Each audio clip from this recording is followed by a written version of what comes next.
benne hedu we mon khelu wari metro gormonda ye karol mai kumni nanga wujum kay nyor ngongi moran per kagangdang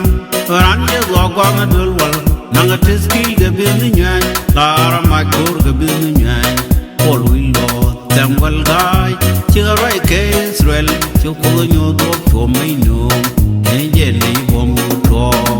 munda kultur kultur da chemunda ni ne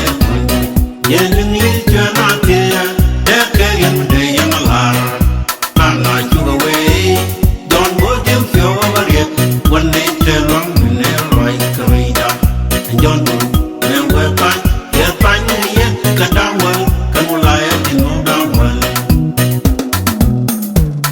ye yalla no nor madaro tul me abena ne tel mad tul lo gole tel ram dwal bum para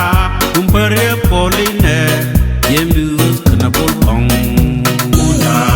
kultur kultur da chemunda Yening chana te de ke yim de yamalar ana chuga we don go tim fyo bare one day te long ne roi krida jon ne we pa ni ye ka dawal ka mulaya ni no dawal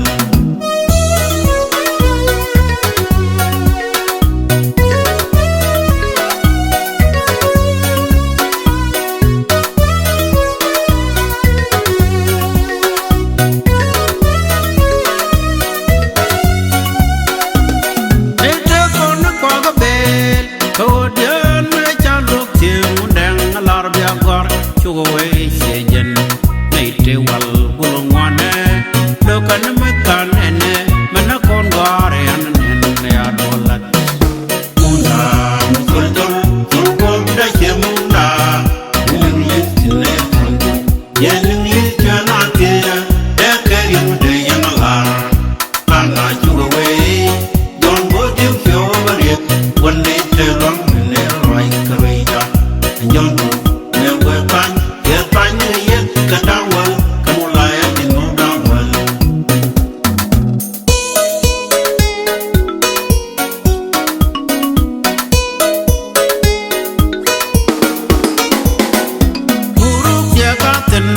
Gana let go, come let go, before I come great, tell any in way, way, we both. Wouldn't me deed, te away, my love, panano, can me ling, a tornadia,